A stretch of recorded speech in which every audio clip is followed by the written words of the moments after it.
9 companies of the 77th Division, roughly 555 men, were isolated by German forces during World War I after an American attack in the Argonne Forest in October 1918.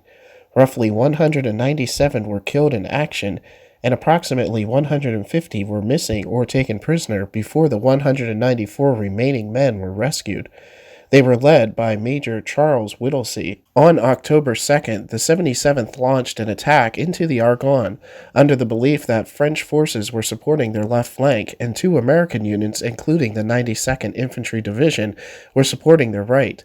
Within the 77th sector, some units, including Whittlesey's 308th Infantry, were making significant headway.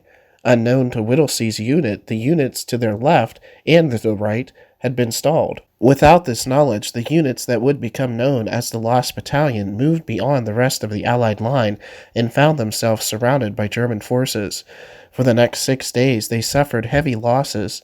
The men of the Lost Battalion and the American units desperate to relieve them would fight an intense battle in the Argonne Forest. The battalion suffered many hardships. Food was scarce, and water was only available by crawling under fire to a nearby stream. Ammunition ran low. Communications were also a problem, and at times they would be bombarded by shells from their own artillery.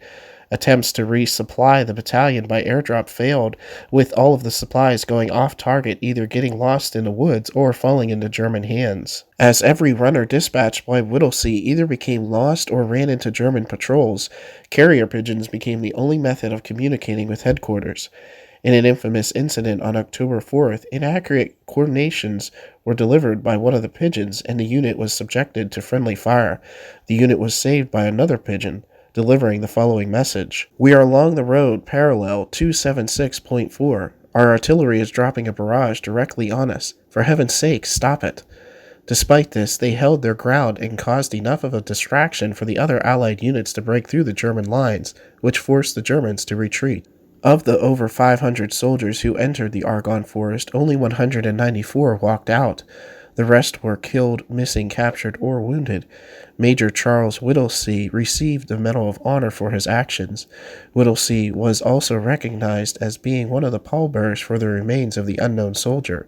Former Major League Baseball player and captain in the 77th Division, Eddie Grant, was killed in one of the missions to search for the battalion. A large plaque was placed in center field of the Polo Grounds, New York, in his honor.